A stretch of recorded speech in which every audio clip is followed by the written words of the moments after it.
मुगल साम्राज्य का पतन, भाग 2। मुगल साम्राज्य के पतन की शुरुआत औरंगजेब के अंतिम दिनों में ही हो चुकी थी। यदि आपने इस कहानी का पहला भाग अभी तक नहीं सुना है तो उसे जरूर सुनिएगा। उसका लिंक आपको डिस्क्रिप्शन में मिलेगा और इस वीडियो के अंत में भी दिया गया है। अब इस दूसरे और अंतिम भाग में हम जानेंगे कि नादिर शाह द्वारा दिल्ली को लूट लिए जाने के बाद मुगल शासन कैसा रह गया था और कैसे धीरे धीरे वो और भी गहरे पतन की ओर बढ़ता चला गया। नादिर शाह ने लगभग 2 माह तक दिल्ली को लूटा। तकरीबन 20,000 से ज्यादा लोगों को मार दिया गया था। कुछ 10,000 से ज्यादा स्त्रियों और बच्चों को गुलाम बना लिया गया था। कई स्त्रियों ने आत्महत्या कर ली थी। कई स्त्रियों को उनके ही परिवार वालों ने उन्हें इन अत्याचारों से बचाने के लिए मौत के घाट उतार दिया था। और ये सब 2 माह के उस भयावह काले दिनों में हुआ जो मुगल इतिहास का ही नहीं, भारत के लिए भी एक काला धब्बा है। और फिर वो क्रूर नादिर शाह और उसकी सेना भारी लूटपाट के बाद भारत को छोड़कर पुनः अपने देश लौट गया और अपने साथ मुगल साम्राज्य की बची कुची शान भी ले गया। आप में से कई लोगों का ये प्रश्न होगा कि नादिर शाह ने 2 माह तक इतना आतंक किया तो उसने मुगल शासक मोहम्मद शाह रंगीला को क्यों नहीं मारा? इसका स्पष्ट उल्लेख तो नहीं मिलता, परंतु कई जानकार बताते हैं कि उस कायर, दुर्बल और चरित्रहीन रंगीला ने केवल अपने जीवन की रक्षा के बदले नादिर शाह को दिल्ली लूटने में मदद करने का वादा किया था और उसने नादिर शाह के साथ चलकर उसे न सिर्फ अपने खजाने के बारे में बताया, अपितु दिल्ली की स्त्रियों, बच्चों और संपत्ति को निर्ममता से लूटने में मदद भी की थी। इससे न सिर्फ रंगीला की अपनी साख बुरी तरह गिर गई, अपितु पूरे मुगल साम्राज्य की शान का अंत हो गया था। क्योंकि शायद ही भारत के इतिहास में कोई ऐसा राजा हुआ होगा जो अक्रांता से अपने जीवन की भीख मांगकर उसे अपनी ही प्रजा को लूटने में मदद करे।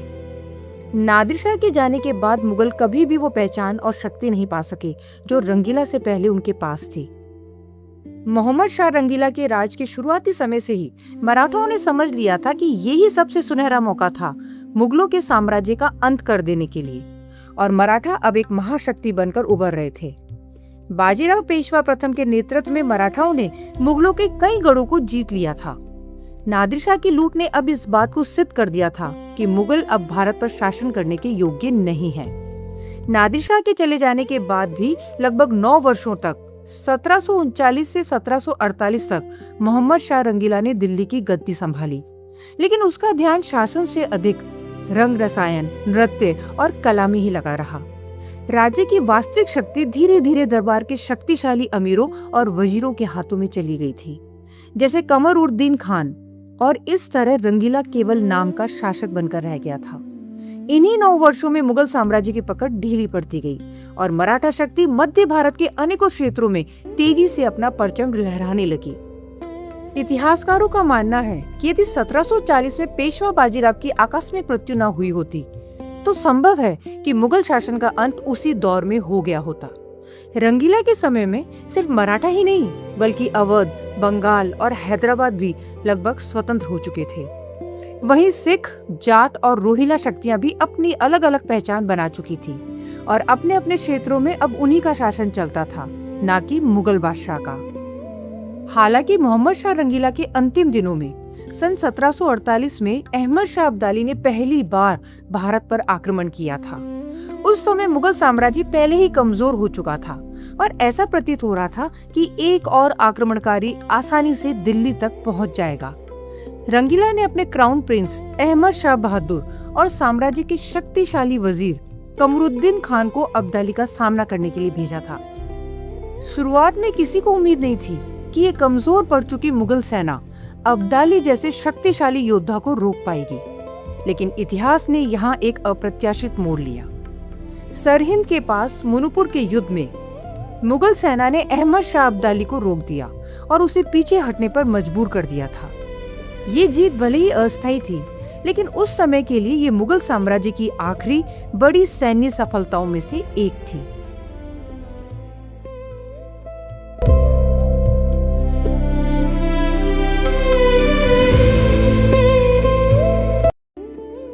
मोहम्मद शाह रंगीला की मृत्यु के बाद उसका पुत्र अहमद शाह बहादुर मुगल गद्दी पर बैठा। वो उस समय लगभग 22 वर्ष का था, लेकिन समय बदल चुका था। मुगल साम्राज्य अब अपने पुराने वैभव से बहुत दूर जा चुका था और उसकी सत्ता दिल्ली और उसके आसपास के क्षेत्रों तक ही सिमट कर रह गई थी। अहमद शाह बहादुर अपने पिता की ही तरह एक कमजोर और अनुभवहीन शासक माना गया। दरबार के शक्तिशाली अमीर और वजीर उस पर पूरी तरह हावी थे और धीरे धीरे राज्य की वास्तविक सत्ता वजीर इमाद उल मुल्क के हाथों में चली गई। अहमद शाह बहादुर के 6 वर्षों के शासनकाल में वो कोई ठोस राजनीतिक नेतृत्व नहीं दिखा पाया और वो एक तरह से दरबार की छोटी राजनीति का हिस्सा बनकर रह गया था। हालांकि उसकी माँ उद्दम बाई इस स्थिति से बिल्कुल संतुष्ट नहीं थी। उद्दम बाई मूल रूप से साधारण पृष्ठभूमि की एक नर्तकी थी और बाद में सम्राट मोहम्मद शाह रंगीला की तीसरी पत्नी बनी। 1748 में अपने पुत्र की गद्दी पर बैठने के बाद उन्हें कुत्सिया बेगम या कबीला-ए-आलम के नाम से जाना जाने लगा।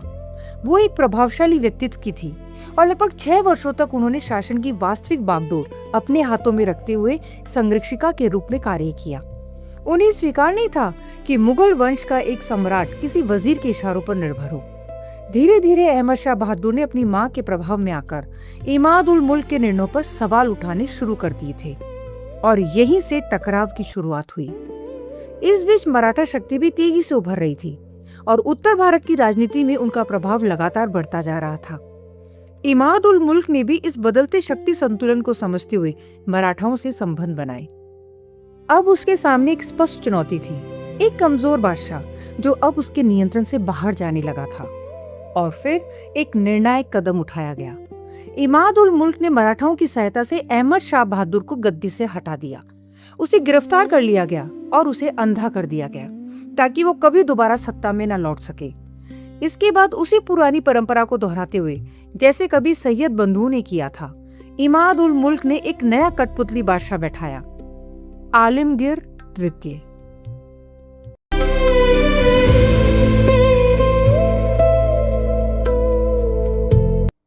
अहमद शाह बहादुर को हटाने के बाद दिल्ली की गद्दी एक बार फिर खाली थी, लेकिन अब मुगल साम्राज्य में सम्राट नहीं चुने जाते थे, बनाए जाते थे।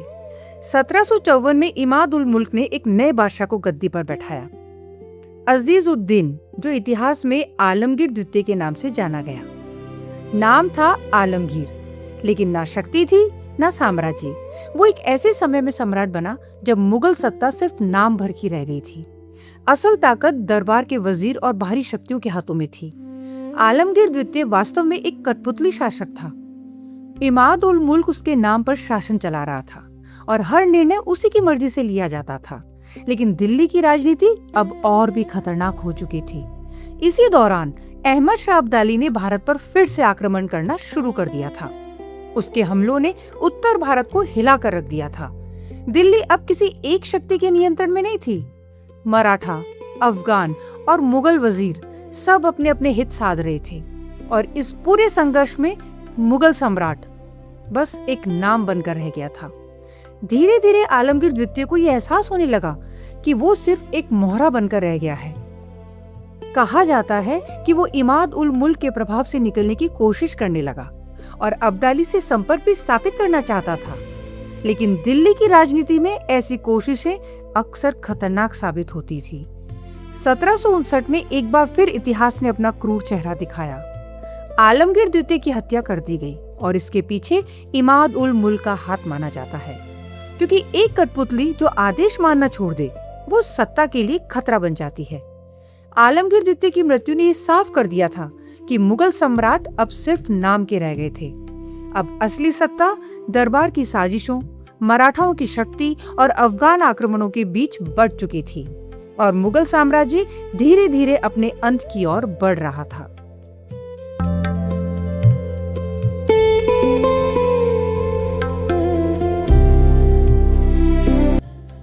एक क्षणिक सम्राट आलमगीर द्वितीय की हत्या के बाद दिल्ली की गद्दी एक बार फिर साजिशों के बीच खाली खड़ी थी। लेकिन अब मुगल साम्राज्य में उत्तराधिकार नहीं, सत्ता का खेल चल रहा था। 1759 में इमाद उल मुल्क ने एक और नाम सामने रखा, मुही उल मिल्लत, जिसे इतिहास में शाहजहां तृतीय के नाम से जाना गया। नाम भले ही शाहजहां था, लेकिन ना तो वो शाह था और ना ही कोई जहान उसके अधीन। वो एक कठपुतली से भी कम था। शाहजहां तृतीय का शासन वास्तव में शासन था ही नहीं, वो पूरी तरह इमाद उल मुल्क के नियंत्रण में था और उसकी अपनी कोई स्वतंत्र पहचान नहीं थी। इतिहास में उसका स्थान एक ऐसे सम्राट का है जो गद्दी पर तो बैठा था लेकिन शासन कभी कर ही नहीं पाया। इसी समय दिल्ली की राजनीति और भी जटिल हो चुकी थी। एक और थे मराठा, दूसरी ओर अहमद शाह अब्दाली और तीसरी ओर मुगल दरबार की अंदरूनी साजिशें, और इन सब के बीच शाहजहां तृतीय सिर्फ एक नाम था। शाहजहां तृतीय का शासन बहुत ही अल्पकालिक रहा, लगभग 1 वर्ष का। जल्द ही अहमद शाह अब्दाली के प्रभाव में और बदलते राजनीतिक समीकरणों के चलते उसे गद्दी से हटा दिया गया था और फिर दिल्ली की गद्दी पर बैठाया गया एक और सम्राट, शाह आलम द्वितीय।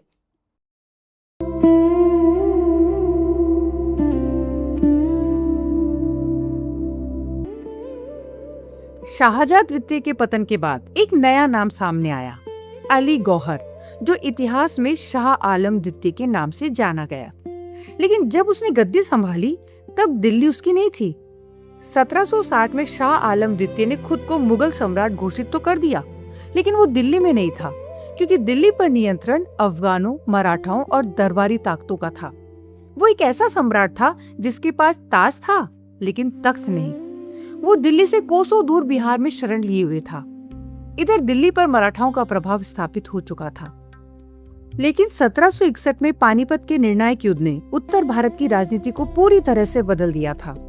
मराठाओं की हार के साथ ही उनकी शक्ति को एक बड़ा झटका लगा और पूरे क्षेत्र में एक तरह का सत्ता शून्य उत्पन्न हो गया। लेकिन इस समय तक शाह आलम द्वितीय दिल्ली में नहीं था। वो अपनी खोई हुई सत्ता को पाने की कोशिश में पूर्वी भारत में भटक रहा था। और फिर आया बक्सर का निर्णायक युद्ध। 1757 में पलासी के युद्ध में अंग्रेजों ने बंगाल के नवाब सिराजुद्दौला को हराकर भारत की राजनीति में अपनी मजबूत उपस्थिति दर्ज करा दी थी। लेकिन ये सिर्फ शुरुआत थी। अब अंग्रेजों का लक्ष्य था बंगाल, बिहार और पूरे पूर्वी भारत पर अपना नियंत्रण स्थापित करना। इसी समय मुगल सम्राट शाह आलम द्वितीय, जो नाम मात्र का शासक था, दिल्ली से दूर जो बिहार और अवध के क्षेत्र में भटक रहा था और अपनी खोई सत्ता को वापस पाने की कोशिश कर रहा था। स्थिति तेजी से बदल रही थी। बंगाल के नवाब मीर कासिम, अवध के नवाब शुजाउद्दौला और मुगल सम्राट शाह आलम द्वितीय, तीनों ने मिलकर अंग्रेजों के खिलाफ एक संयुक्त मोर्चा बनाया। मीर कासिम वही शख्स था जिसने कभी बंगाल की गद्दी पाने के लालच में सिराजुद्दौला के साथ विश्वासघात किया था। लेकिन समय के साथ उसे एहसास हो गया कि अंग्रेज किसी के सगे नहीं होते। वे सिर्फ अपने हितों के लिए संबंध बनाते हैं और तोड़ भी देते हैं। और फिर 1764 बक्सर का युद्ध हुआ। इसमें यदि शाह आलम जीत जाता तो वो बंगाल, बिहार और अवध पर राज कर पाता और शायद उसका दिल्ली का रास्ता भी सशक्त हो जाता। बक्सर के युद्ध में एक और ब्रिटिश ईस्ट इंडिया कंपनी की संगठित और अनुशासित सेना थी और दूसरी ओर भारत की 3 बड़ी शक्तियां थी। लेकिन परिणाम एक बार फिर भारत के इतिहास ने पलटा मारा और अंग्रेजों ने निर्णायक विजय प्राप्त की। मुगल सम्राट शाह आलम द्वितीय, अवध और बंगाल की संयुक्त शक्ति सभी पराजित हो गए। इस हार के बाद शाह आलम द्वितीय के पास वास्तव में कोई विकल्प नहीं बचा था। 1765 में इस्लामाबाद की संधि हुई। अंग्रेज अच्छी तरह जानते थे कि शाह आलम अभी भी मुगल वंश का वैध सम्राट है और इसलिए उसे समाप्त करने के बजाय उन्होंने उसे अपने प्रभाव में ले लिया। इस संधि के तहत शाह आलम द्वितीय ने बंगाल, बिहार और उड़ीसा की दीवानी ईस्ट इंडिया कंपनी को सौंप दी।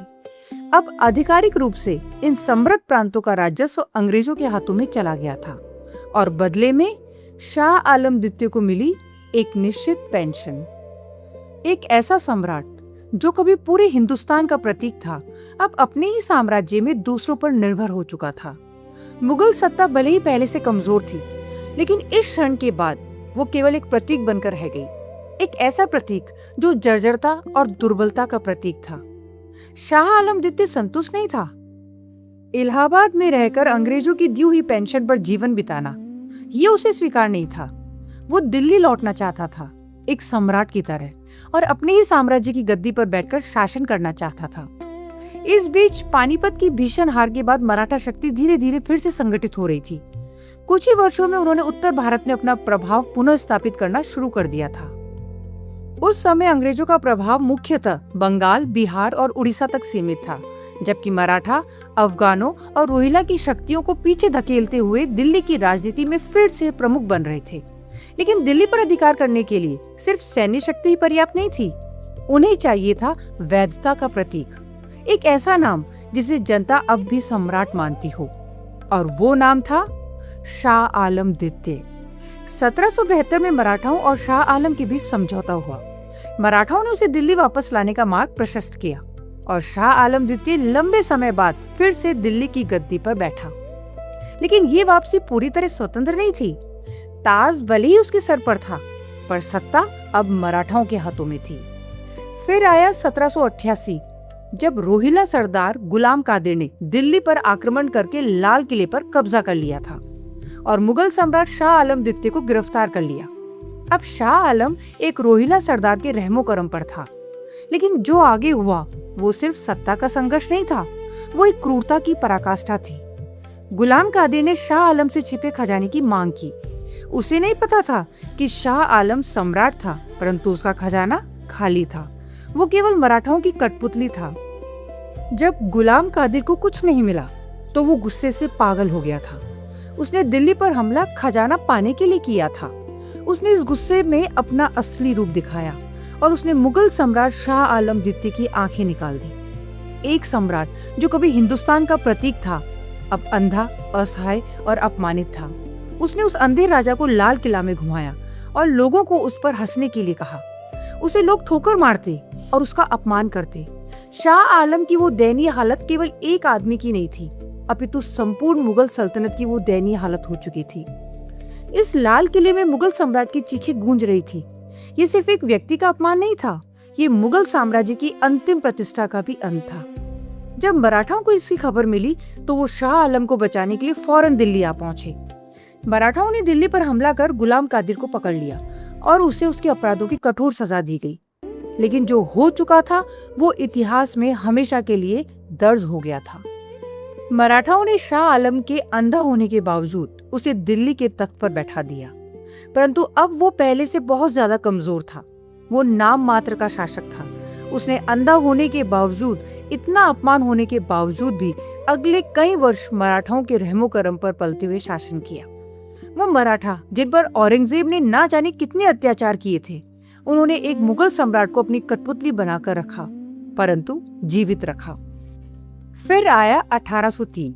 ये स्थापित हो चुका था कि भारत में अब दो प्रमुख शक्तियां थी, अंग्रेज ईस्ट इंडिया कंपनी और मराठा। 1803 में फिर मराठाओं और ईस्ट इंडिया कंपनी के बीच पहले एंग्लो मराठा युद्ध हुआ। इसमें जीत ईस्ट इंडिया कंपनी की हुई और उन्होंने शाह आलम को फिर से अपना पेंशनर बना दिया। अब वो अंधा राजा फिर से ब्रिटिश ईस्ट इंडिया कंपनी के टुकड़ों पर पल रहा था और मुगल शासक होने के बावजूद भारत पर असली शासन अंग्रेजों का था।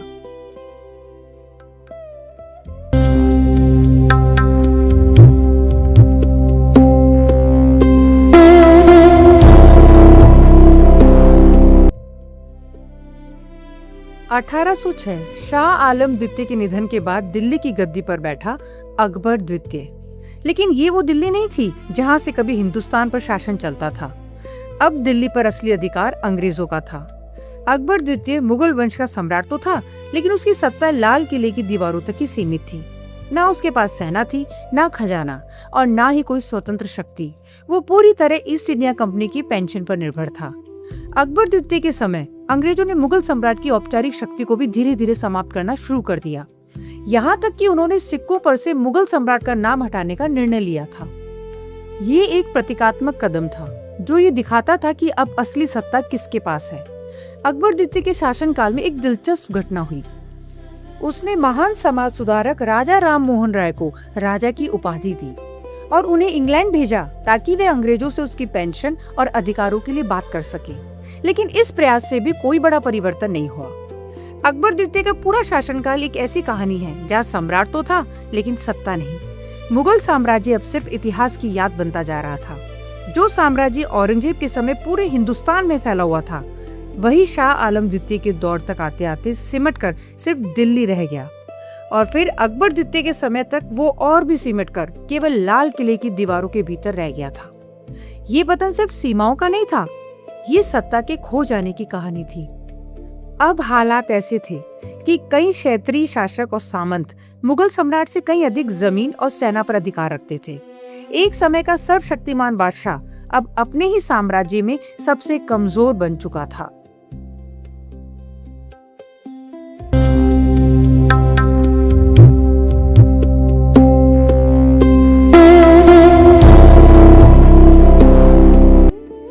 अठारह अकबर द्वितीय की मृत्यु के बाद लगभग 62 वर्ष की आयु में दिल्ली की गद्दी पर बैठा बहादुर शाह जफर द्वितीय। वो एक ऐसे साम्राज्य का उत्तराधिकारी था जो कभी पूरे हिंदुस्तान पर छाया हुआ था, लेकिन अब सिर्फ लाल किले की दीवारों तक सिमट चुका था।